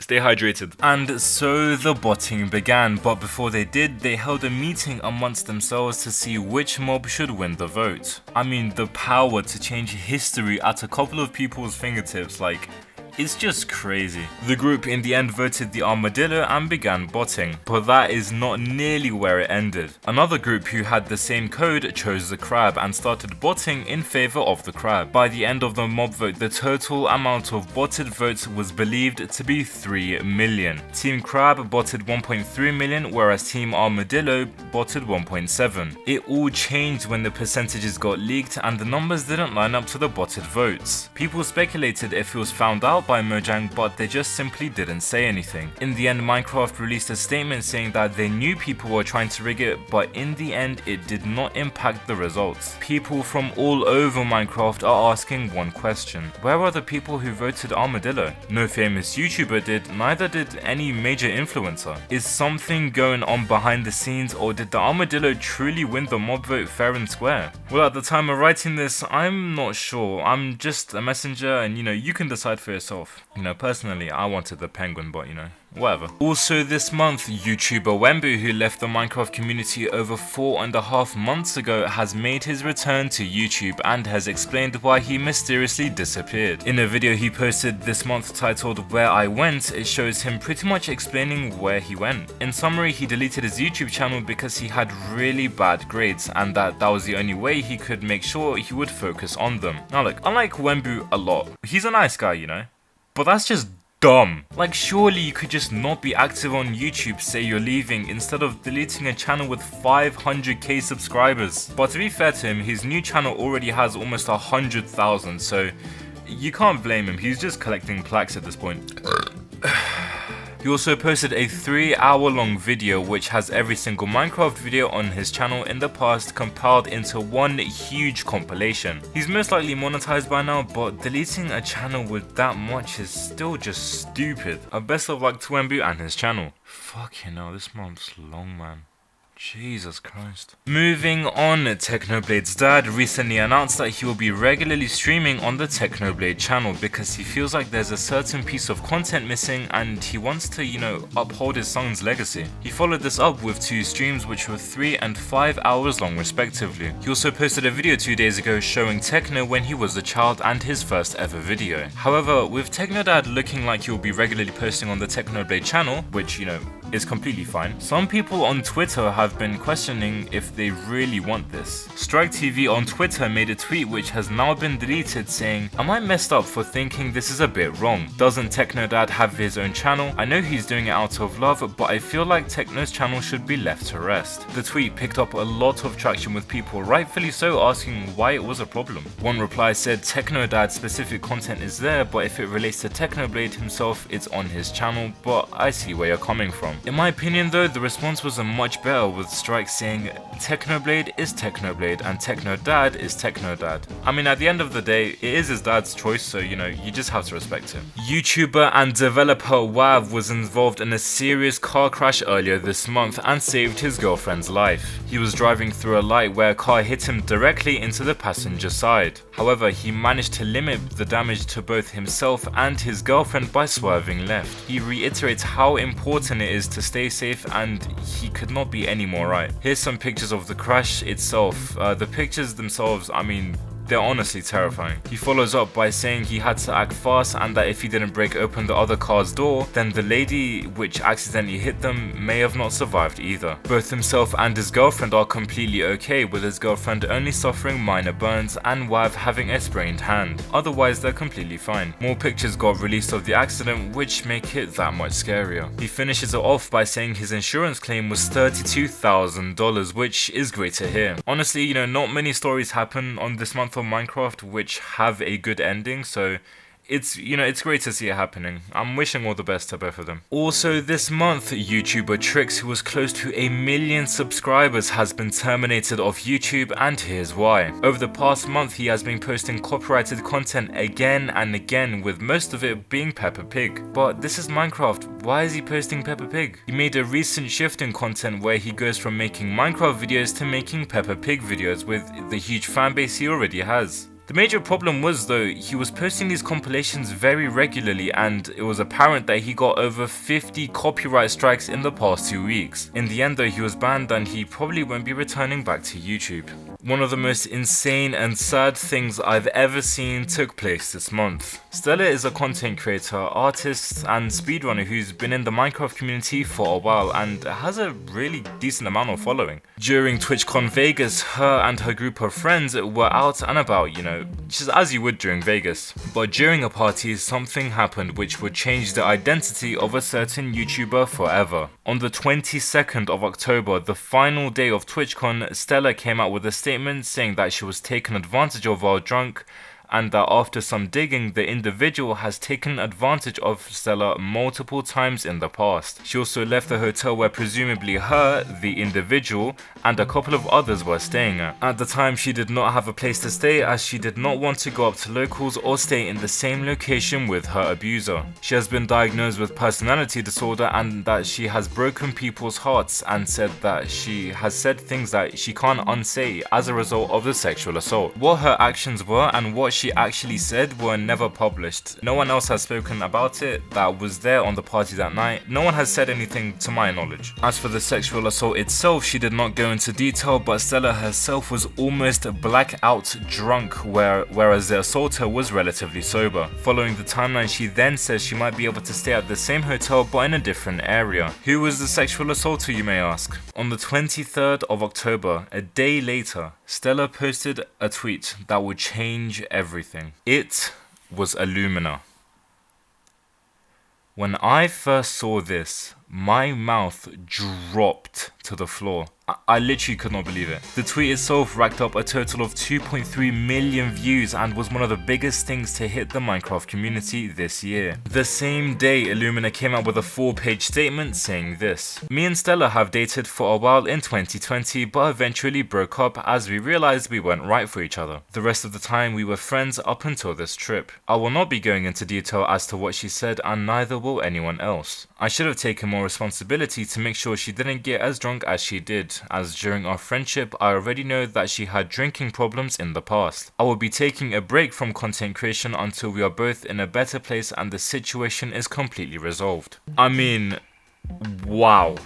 Honestly, wow. Never in a million years did I think I'd see a statement like this coming from Illumina. Stella then proceeded to say that due to legal actions, she will not be posting evidence as it may be disregarded in court. This comes after Illumina also said that he will be in contact with his lawyer. She clapped back at Illumina's 4-page statement saying that it goes against everything she stands for, and she reveals that she was also scammed last month, so she might have to go to court twice. However, for the next 12 hours or so, she posts multiple tweets of herself where she seems pretty fine. She then put out another statement which escalated the situation further. When she left the hotel her, Illumina and others stayed in, she stayed with a friend who revealed he had admitted to having sex multiple times in TwitchCon Paris, which she didn't know of apart from one time. She opened her own GoFundMe to support her therapy and medication and urged people to donate to it. And as of the 31st of October, this is where the story ends, but it definitely is not over. Let me know what you think of this. I mean, it's mental. It's just one of those things where you just have to wait and see how it pans out. After 8 years, 823 episodes, and the best impact on everyone's childhood anyone could have asked for, Stampy Longhead has finally ended his lovely World series in what is one of the best finales to an 8-year-long series I could have ever asked for. For the last time, he did the iconic intro and began the episode by going to his love garden and adding everyone who made art of him saying thank you. He then took Barnaby for a walk where he encountered the age-old enemy, hit the target, and finally finished his 8-year-long battle with him. Now, I won't spoil it for you, but in the end, Stampy made the ultimate sacrifice and delivered one of the most emotional messages I've ever seen. I mean, take a look at this. "This world really does mean a lot to me, but not as much as you do or any of the other friends I've made here.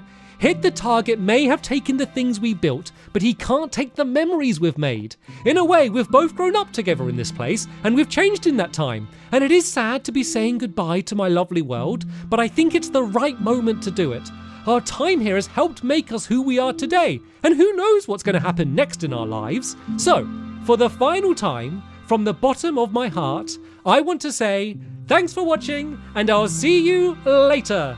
Bye!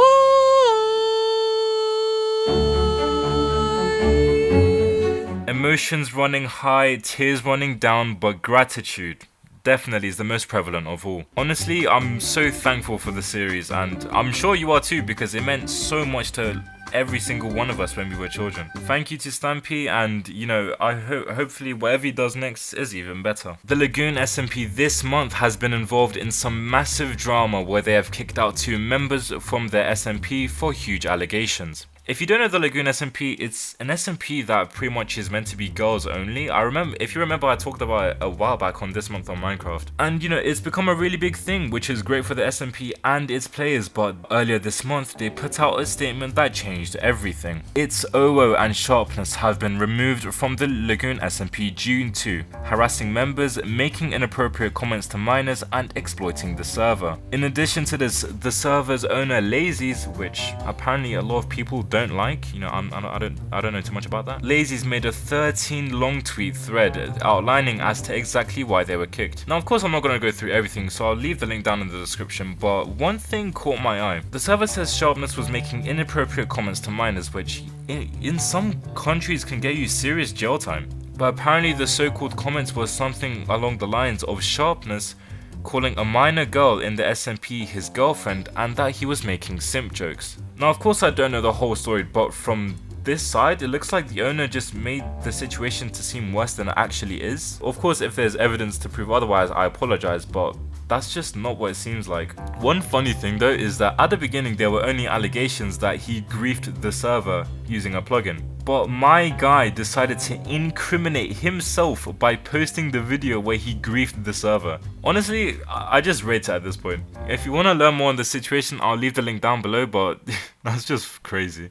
The Lifesteal SMP has recently announced that they're adding 4 new members to the server. As of the 31st of October, only 2 members have been announced, with them being Wemmbu and Penta. Many people are excited to see what the other 2 members may bring, as it's not really common for Lifesteal to just randomly invite people. Hopefully it goes well though, with the 4 new members bringing good content to the SMP. Finally this month, YouTuber Boostfo, who hasn't posted a video in 6 months, came out with a video titled Where I've Been, pretty much telling the audience where he's been. Initially, Boostfo shared that he felt burnt out from Minecraft. He liked the ideas and passion to create videos, leading him to take a much needed break. However, 3 months into his break, he felt bored and pretty much it led him making new ideas. However, his editor Vityok has started working with Skeppy in the time Boost has been gone. Boostfo did try editing his videos by himself, but he hasn't done so for a whole year. And he managed to edit 5 minutes of a video, but he gave up because he just didn't have what it takes. In an attempt to kickstart his YouTube passion,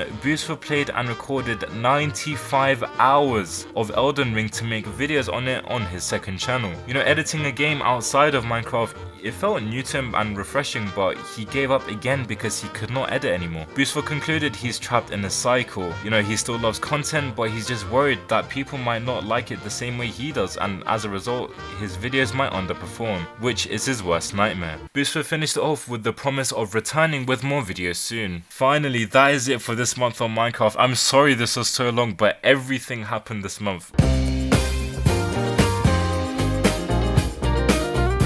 Ladies and gentlemen, remember last month I said something happened between princezam and delilahdied? Well, it's come to fruition, and something indeed has happened, and it's kinda serious. Before I continue, this story is gonna have a lot of branches into mini situations which either haven't been privately resolved yet and got leaked, or situations which are yet to be publicly documented. To put it extremely simply, delilahdied is a YouTuber who is jealous that they did not get into the Lifesteal SMP. Starting all the way back to when princezam and delilahdied were in a relationship, they had a lot of fun and did all the normal stuff that a normal couple would do. And Delilah's main goal in her early career was to get into Lifesteal SMP. A task that seemed like, yes, it would take a lot of work, but of course Delilah was determined because by this point, Zam was already in the Lifesteal SMP. And if Delilah got in, they'd be like, you know, a sort of power duo, that dynamic type of thing. Applications for Lifesteal Season 5 rolled around, and Delilah finally thought that this was the time to finally apply for the SMP and get accepted, or so she thought. Turns out a lot of people have problems with Delilah before this situation even happened, which I'll get into a little bit later. But as a result of this, she was never ultimately added to the Lifesteal SMP. When she was told reasons why she wasn't let in by other content creators, they would provide her with a lot more information than princezam did, as these other the content creators were the one who most likely interviewed her. This led to a lot of problems, with Delilah's main issue to princezam being, tell me why I'm not in, who said I shouldn't get in, and why I shouldn't get in. Consequently, this meant that Zam would leak a lot of private lifestyle information to her so that Delilah would stop nagging Zam about why she wasn't in. Information such as who they were planning to add next, who shouldn't be added, you know, just stuff like that. Zam states that he broke a professional boundary in doing so and he regrets doing it, which it's not good. Okay, but it's also totally understandable as well. Now, before I show you this next part, it's important to understand that prior to this, Delilah was seen as, you know, the main representative of women within the SMP community. People would mainly see her as a way of showing it doesn't matter if you're a guy or a girl or whatever, that you can still get into these, you know, big SMPs. Once Zam leaked to Delilah as who was against her joining the server, she called this person that I'm going to blank. I'm going to end her and blank. That worthless I will not lose everything I have worked for because of some. Well, actually, it turns out you did. You fucking knobhead. Remember, this is meant to be the shining star for females within the Minecraft community, and people seeing her calling other female content creators worthless whores, it really tarnished her reputation. Who was the female content creator that was so against Delilah joining Lifestyle SMP? Well, it's another content creator called Caboodle. The beef between them is not entirely clear, but it's something that has been clearly brewing for a very, very long time, and it's mentioned later on in the story. After this, Zam asked Delilah for some space, which was respected for a while, but it wouldn't stop Delilah firing shots at Zam indirectly. The main one being the one that was featured in this month on Minecraft last month, where Delilah said, "You are most likely supporting the creator who made me quit." This issue got to the point where Zam is begging Delilah to not fight with anyone and to not leak any information that Zam leaked to her. But then all of a sudden something switched. She said that she was going to end her life, which ultimately never happened. After this scandal, Zam simply said he was going to take some space from her for a long time, which lasted roughly 12 hours. Delilah called people all over Lifesteal saying why they were not on good terms, which mean that someone had leaked information to her as to why they didn't get in, and that someone could be no one else apart from princezam. This damaged a lot of his friendships that he had, and it wasn't a good look for him. After this, they went back and forth again and again, with the interaction ending in Delilah quitting content. And this next part makes me,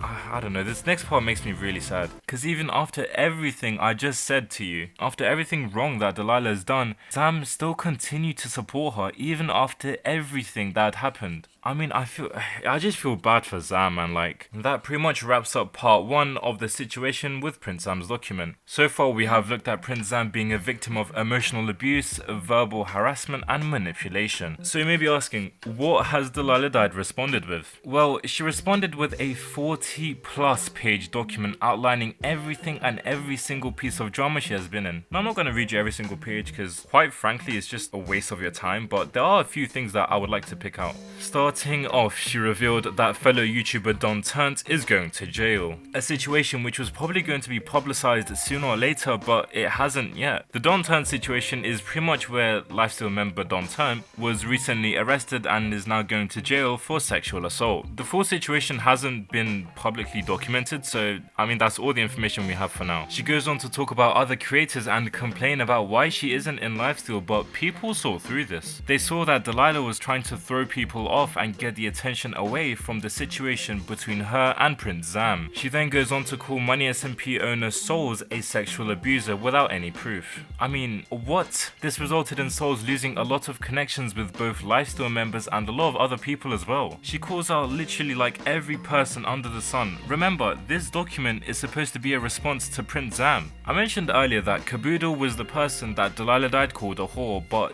Delilah failed to mention this at any point during the statement. In her last pursuit to try even end her lifestyle, she comes up with other creators' upload schedule and saying how hers is the most consistent out of everyone. Brother, that's even besides the point. They pull like way more views than you. It's not about quality, bro, it's about quantity. It's like me saying, oh yeah, I'm better than Mr. Beast because I upload more. Bro, he pulls 100 million views at least in every video. It makes no sense. She then talks about not being let in because she is a woman. Remember earlier when she called other people whore, useless cunt, shit like that, she's now using that as an excuse as to why she's not in lifesteal. Come on, bro. Not only are you like an emotional abuser, but you're also a hypocrite. Later, she says how sexual Zam has been during their relationship, which it's not only weird, because even if you broke up, like, out of respect for the other person, you wouldn't leak all like the sexual things you did with them, right? And not only that, she makes it out as if doing sexual stuff is a weird thing, which it definitely isn't. So far, this document has done nothing but make Delilah pretty much expose herself. But then, this month on Minecraft gets mentioned towards the end of the document where she makes it out like Zam did something wrong, and that we were all investigating Zam when all this time it was the other way around. And that's where the document ends. The original has been deleted, but I'll leave a backup version in the description below. If anything, this whole situation proves that emotional abuse, manipulation, like all that stuff, it can also happen to men just as much as it can happen to women, so you know, it's not bad or embarrassing to speak up about it. I need to go for a piss, man. Dream. He's only gone and done it. Dream, over the course of this month and pretty much the past few years, he has been accused of grooming, pedophilia and sending moaning videos to minors. However, there is no actual proof of Dream doing all of this, and there's nothing that is 100%. The problem starts with Dream himself and the way he behaves and interacts with his audience. His main audience, of course, is Minecraft, which these days is mainly more of a younger audience, with most of it being teenagers. Knowing this, Dream has posted thirst traps, said weird things and interacted with his audience very weirdly in the past, even though he knows that they're all on the younger side. This whole shebang got even bigger when videos of Dream were posted where he sent videos of him moaning. I mean, take a look at this.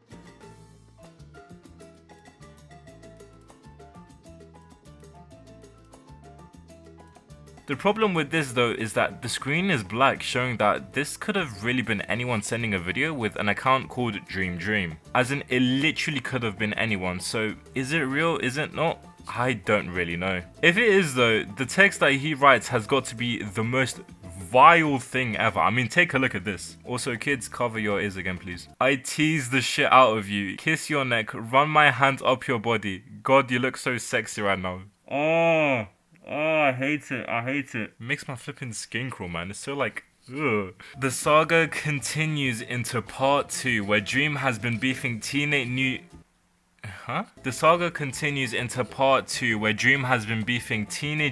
Ninja Turtles and Gumball actor Nicholas Cantu. Just listen to this recording. I'm putting you on game, right? See, you still never mind. No, I'm not going. So you're asking why I'm not going because you're manipulating. So when somebody who is older than you, I want to tell you right now, you are Australopithecus Cro-Magnon rock. Fuck. You do not understand that your literacy level needs to be brought up from the fucking Mariana Trench, and you have a fucking issue with your intelligence. Understand? I am like this because ADHD, autism, neurodivergent. I have ADHD as well. Right, but because you said that's what the mask is, I think you're a right? So that's why. If you're wondering what you just watched, it was a video where Dream was recording the actor in the back of an Uber. Nicholas was drunk and on some other things at the time, which is why he may look a little bit off. However, Dream recorded all of this and dropped it online. Both protagonists got a lot of hate for the video, both Dream and Nicholas, but people mainly rallied with Nicholas because no one really likes Dream and his reputation isn't that good. Ever since, Dream has released a long tweet saying that he will make a video soon that covers every single allegation made and everything about the hate he's been getting online. For now, we have to wait till that video comes out because everything right now is an allegation, apart from the Nicholas Cantu situation. Have you ever wanted to listen to this month on Minecraft without watching the video? Well, now you can, because we have expanded to Spotify, ladies and gentlemen. Yes, all you have to do is search up this month on Minecraft on Spotify and it's right there. All previous episodes have been released so you can stream all of them on Spotify. Run up the streams and let me know how the experience is down in the comments below. Moving on, YouTuber Yellowwall has been involved in a lot of controversy where he has been supposedly abusing the YouTube report system in order to take down videos that defame him. Take9 made a video midway through November exposing Yellowwolf for who he is. If you don't know, Yellowwolf is a large content creator who blew up due to MCC Rising 2 years ago. Now, I won't be stating the allegations specifically because I don't know what Yellowwolf will do, but you can watch Take9's video in order to find out. The allegations are one thing, but Yellowwolf did something interesting that made the situation a lot worse for him. He reported Take9's video so that it would get deleted, hence wiping away the allegations made against him. No one would ever find out about it and everyone would forget. Also, he thought Yellowwolf striking the video just made it even larger because it means the allegations could be true if he's trying to hide it. But of course, we don't know. Just don't strike my video, man. Bro, just don't shoot the messenger, just allow it. Also this month, the Infuse SMP has recently been involved in a lot of drama revolving around the server using X-Ray. YouTuber Archewell has made a video gaining a total of 91k views exposing the Infuse SMP for the fact that they use X-Ray on their server and exposing the members for a couple of other things as well. He starts off the video saying he was invited into the Infuse SMP. In the screenshot, Squid simply says, "We'll answer your questions," not that you're invited to the SMP. Now of course I don't know if there are other DMs that we haven't seen, but that in itself is false. Infuse SMP is a content farm. I'm sorry.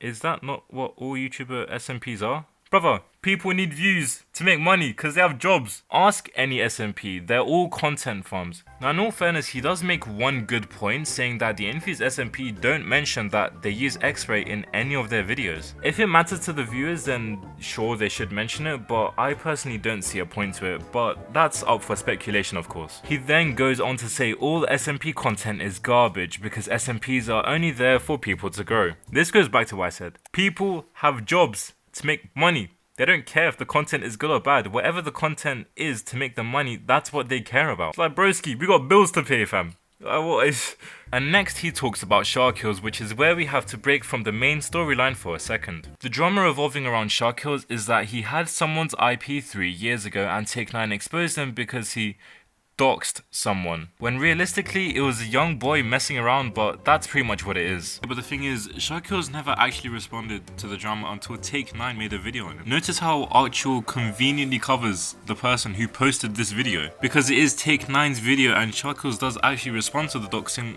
but Archewell cut it in such a way that you never see the response. He then falsely calls out Strength SMP member Ty. In these screenshots you can literally see Ty just wanted to sit on a call and vibe, but Archewell takes it the completely wrong way. I hope he does realize he just shot on this SMP for no reason, because like the Strength SMP, they didn't do anything. He then rounds off the statement saying, "Take a step off me." Broski, if you wanted people to take a step off you, you wouldn't have made the video. Absolute melon, mate. That's like me saying, "Oh guys," it's like me calling out, I don't know, the New York gangs and then saying, "Guys, calm down, I didn't do anything." That probably doesn't make sense, but you know what I mean. To me, it just seems like the guy is either jealous that he didn't get into Infuse or something else. So he does have a good few points, so I do still recommend checking out his video, but in the grand scheme of things, they're just gonna keep making money and you're just gonna do your own thing. YouTuber Guinea has lost absolutely everything while making his most recent video. If you don't know who Guinea is, he's a YouTuber who is largely known for his Bed Wars mouse content, and most recently beating the Minecraft FPS record. But it was during this record that Guinea did something that would absolutely ruin him. Not his career or anything like that, but something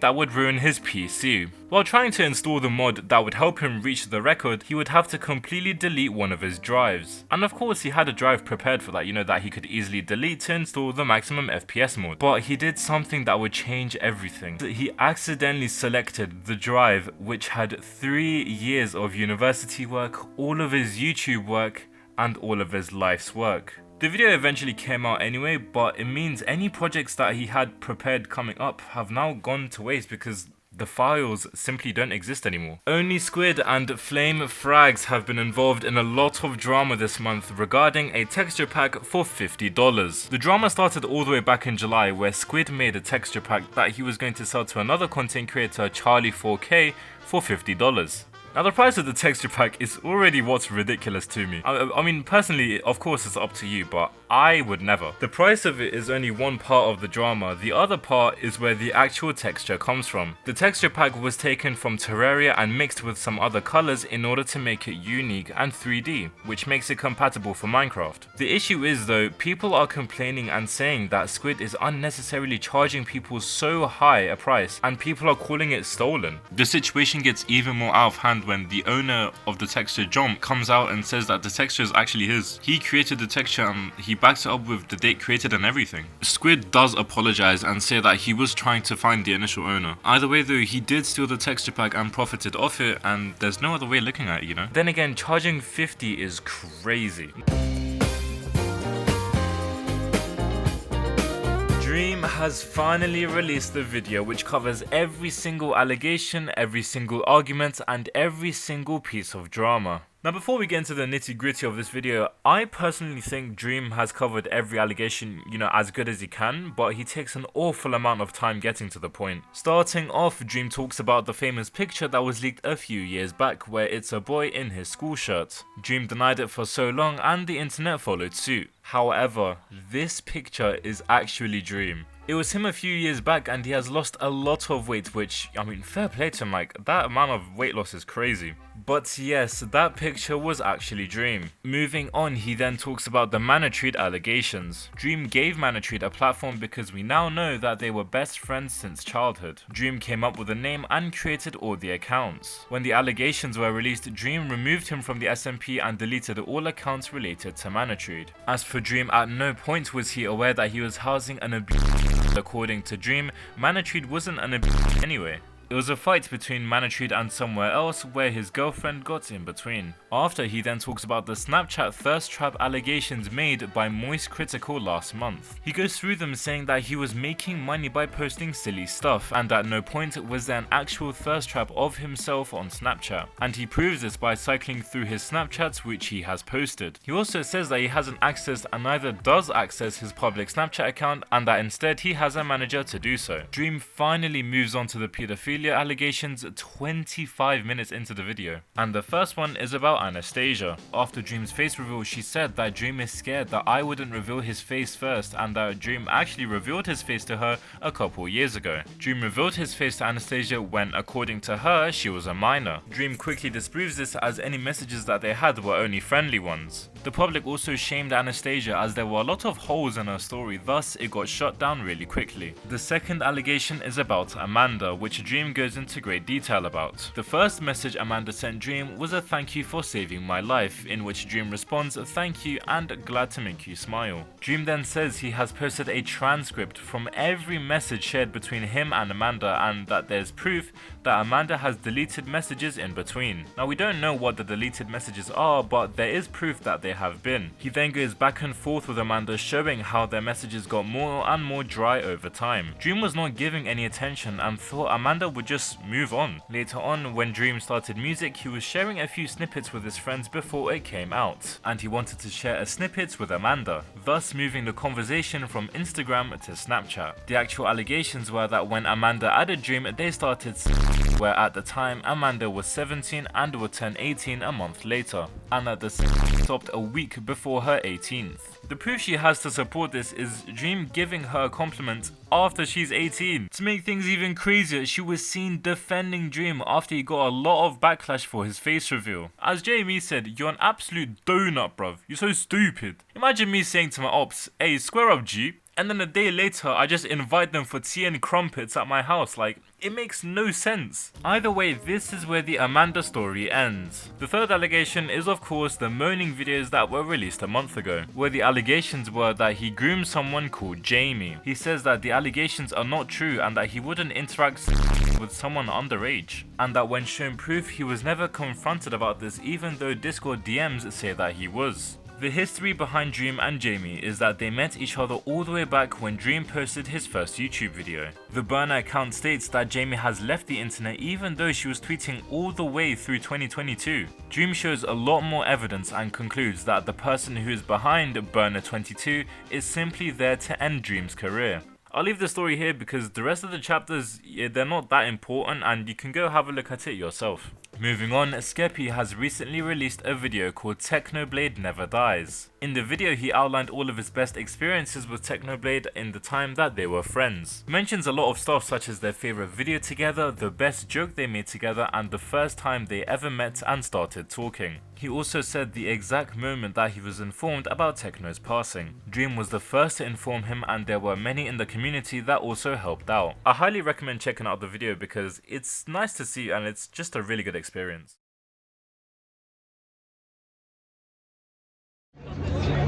I haven't said it enough, but really thank you for 10k subs. It means so much to me. And may we hit 50k or maybe even 100k by this year, hopefully. Thank you for 10k subs. And thank you for supporting TMOM this month on Minecraft. Best thing to ever happen. I really appreciate it, and may the next year be ever much better. Look out. Happy New Year. Back in October, I covered a story where a streamer called Stella was by ex-YouTuber Illumina. Well, that story has taken a new step where Illumina has made what has to be one of the worst response videos I have ever seen. There is so much in the video that is so icky and too much information. It's just so bad, man. Now if you look at Illumina's Twitter today, it is empty and there is nothing, and the response video has been deleted, but of course it got re-uploaded. The story between Illumina and Stella starts in 2020 when they first met and dated online, then a year later met up in person. In their whole time as friends, they met up a total of 7 times, and they had on every time that they met. The first time they met, Stella had a boyfriend at the time who wasn't Illumina, so her and Illumina didn't want to do anything. However, Stella did say that if anything happens, she wouldn't blame him. Illumina says that they bought a mattress so someone would sleep on the floor, but they ended up sleeping in the same bed. And of course, you never would have guessed it, they both had thus cheating on the boyfriend at the same time. Come on guys, I know the situation is worse, but you can't cheat, man, come on. Illumina does apologize, but I don't know, it doesn't sound real enough. In 2022, they met 3 times. Once was in TwitchCon Amsterdam, and the other 2 were at Illumina's house again. He says that the intercourse was frequent, consensual, and that no alcohol was involved at all. In 2023 March, they both went to Japan, but before the trip, Stella says that she doesn't want to do anything, which Illumina says, yes, I don't either. But then Stella asks why you don't want to do stuff. I don't know if I'm dumb, but to me that makes no sense. In July this year, the 2 both went to TwitchCon Paris where they stayed in an Airbnb together. A few weeks before this, they were both in the UK where they had sex again. She also got attached to another content creator and slowly started to leave Illumina. I'll name the content creator later on. However, this time in Paris, alcohol was involved, and it was the beginning of the end for Illumina. Stella was pretty drunk, whereas Illumina was relatively sober. During trying to sleep, Stella tried to grab Illumina's crotch, to which he said no. Now, this next part is where Illumina just includes way too much information, I'm gonna have to put the words on screen because I can't say this. If you're listening on Spotify, just good luck. Illumina and Stella had, yeah. Bro, we don't need to know that. Just way too much information, man. Stella says that she does not recall having even though she mentioned it a few months later. And then even more too much information. It doesn't stop. I can't say this either or I'll probably get banned, but Illumina and Stella had a kink, because apparently Stella always owed Illumina money. And look, you can have whatever kink you want. I'm happy for you, I'm glad for you, but I don't need to know the nitty and gritty. Apologies, it's just, And it's because of this kink that the whole kerfuffle starts in TwitchCon Vegas. Stella owed Illumina $2,000. Illumina says pay me. Stella thinks of the kink, then full stop. Stella then says she has never once asked for in Vegas. You make your judgment because I have no clue anymore. And now we arrive at the night of the both Stella and Illumina were drinking, where Illumina says that is the most drunk he's ever been. They took an Uber home and went into their bed. Now what happened in that bed we'll come back to later, but the morning Illumina woke up, Stella was gone, as I stated in October's This Month on Minecraft. The next saga of arguments between these two, which would destroy Illumina's career, were in iMessages. Most of the messages I show on screen are arguments between the two, but there's one I'm going to read out, which is the end of Illumina. And it goes like this. We had sex in Paris multiple times. I don't remember any of it because I was that drunk. I thought it was once. If it was multiple times, then that's fucked up. It's almost like staying in bed drunk with me is a bad idea. The consequences of my actions? No. I'm so tapped. It's so messed up.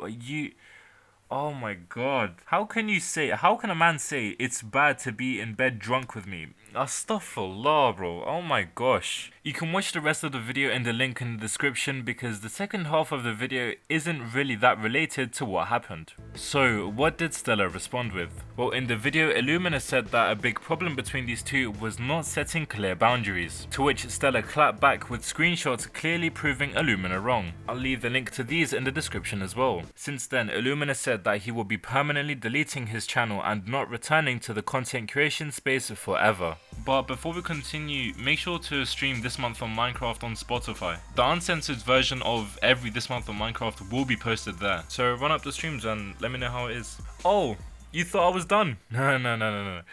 I thought I was done when gathering my topics for this month on Minecraft until I saw this tweet and instantly thought, what the fuck? Greninja! A massive Twitch streamer has recently come out with a 73-page document outlining every single experience with him and Stella. And on top of this, there is another 98-page document released by Stella herself. Remember when I said that Stella got attached to another content creator during TwitchCon Paris? Well, that person was Greninja. This is without a doubt one of the most complicated stories I've ever done, so you really have to pay attention. The story between Greninja and Stella is a story where Stella believes she was around Greninja for only purposes and that otherwise Greninja didn't want to be friends. The story of these two starts in TwitchCon Paris, where Stella meets Greninja in a meetup where Stella arrived with Illumina. During their first interaction, Stella says that she was hitting on him and that they had a small argument at some point. After this was resolved, they kissed for the first time. Stella was also very forward about wanting to have sex with Greninja, which after she apologized as she was drunk at the time. They were both drunk when they went back and agreed to keep talking as friends until they would meet up again in TwitchCon Vegas a few months later. During this period, things between the two started to escalate, with Stella sending nudes to Greninja. However, Greninja would have no response to them and acted as if nothing was sent in the first place. The sending of nudes is not mentioned at any point during Greninja's document. After this, the two kept on talking, but Greninja kept on reassuring Stella that he didn't want a very close relationship.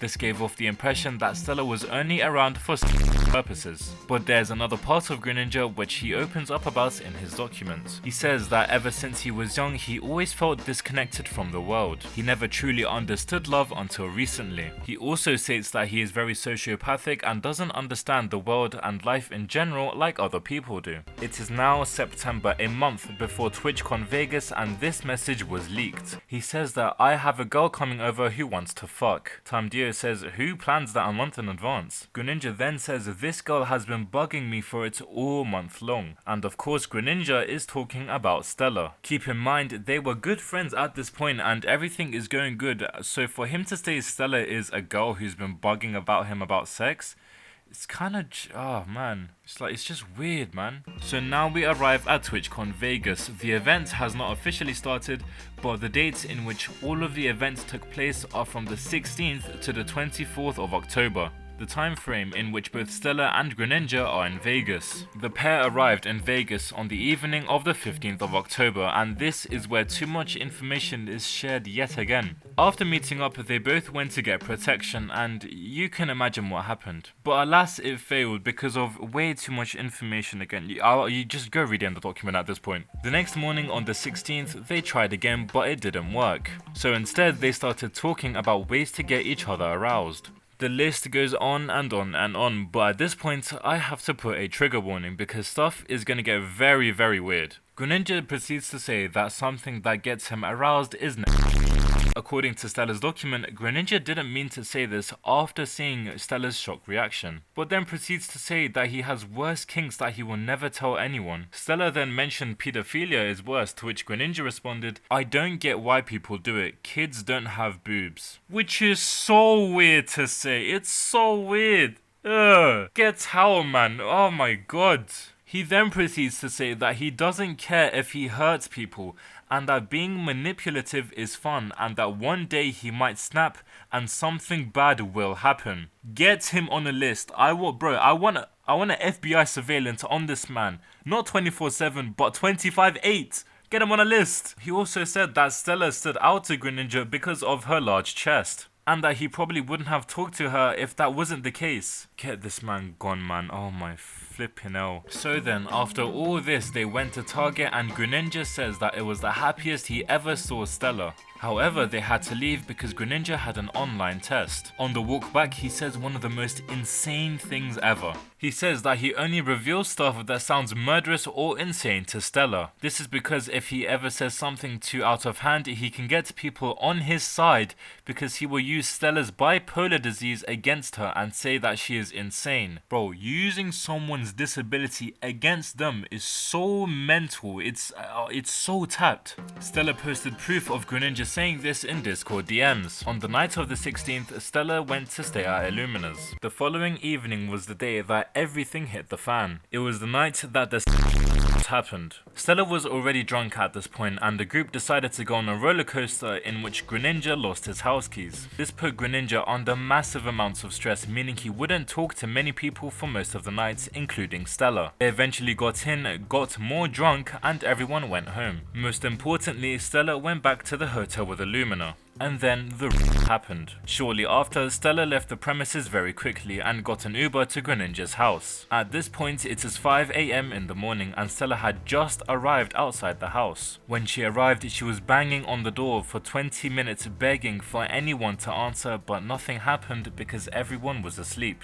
Or so she thought. Greninja was awake and heard all of the banging on the door and intentionally did not let her in. He saw every single message from Stella where she stated that she had just been sent by Illumina and that if she ever needed help in her life, now was the time. Greninja saw these messages beforehand and still refused her entry. Time Dio and Tap L were the other two YouTubers who were way more drunk than Greninja and asked what the banging on the door was. Greninja said to them that Stella was dangerous, she is crazy, and that she has bipolar disease, so we shouldn't let her in. He turned the minds of two YouTubers against Stella without knowing the full situation. Another example of manipulation from Greninja. Greninja finally opened the door to Stella to see her crying and in a full-blown panic attack as she couldn't comprehend what had just happened. Greninja, knowing what happened, was yelling at her, "Why are you here at 5 AM? Are you crazy? Are you stupid?" Not only was she just assaulted, but now she was being verbally assaulted by an inhumane asshole. She was then left in a spare room alone where she could recollect her thoughts. For 20 minutes this was the case until Greninja came in and started comforting her, but not in the best way possible. After that, Greninja left her and Stella went to the roof of the house contemplating suicide. Thankfully, it never happened. But after she went to the roof of the house, Greninja saw her on the roof and didn't see her again until the next morning. The thing that was so much worse is that Stella never found out about them faking to be asleep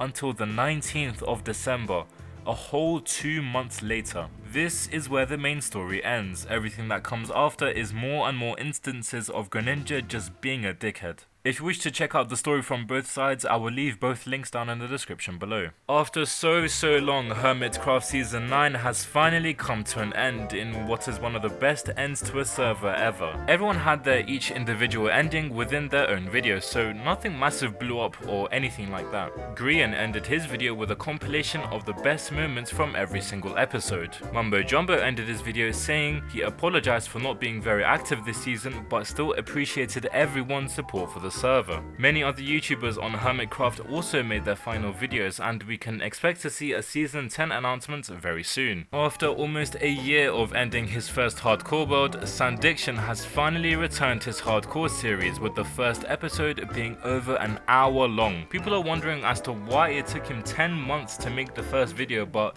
nevertheless people are happy to see him back anyway. My guess is that he had a child. Redcrap has finally made an official announcement saying that he will be leaving Lifesteal in what is one of the best leaving videos I've ever seen. He says in the video that he left because he had already made every single piece of content he wanted to make on Lifesteal, and that his goal with Lifesteal was accomplished. If he made any more videos about betrayal and the usual content, it would just feel repetitive for him, and so he left in season 4. But why did this announcement take so long? It turns out that within the shadows, Redcrap and other members of Lifesteal have been actively working on a public Lifesteal server. Redcrap's plan was to announce he was leaving Lifesteal, then at the same time announce the public server, but the server got delayed again and again and again, but it finally got released this month. I highly recommend checking out Redcrap's video and the Lifesteal server itself. Parrot and Planet Lord have come together to create a joint channel where they create Minecraft movies. The channel is called The Cusp,